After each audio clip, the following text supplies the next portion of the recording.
So diri na naka-display ang among blender guys. Diri cute kay siya guys ang blender. Sa bagong kaha ako jud ba na ang nag-process ana guys, asa niya ibutang guys yung mga kasangkapan.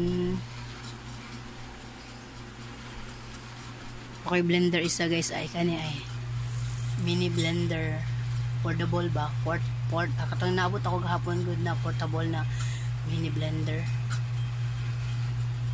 Nita jud dako guys, no? Mo gyud na sakit sa Pinoy guys, no? Punta sa gamay, mapunta sa dako. Kay di man makontento guys. Kay di man siya maka-blend og daghan na fruits, gamay raman. May ning inaani kay daghan makainom, kay dako siya. So, mao dito guys. Flex lang na ako.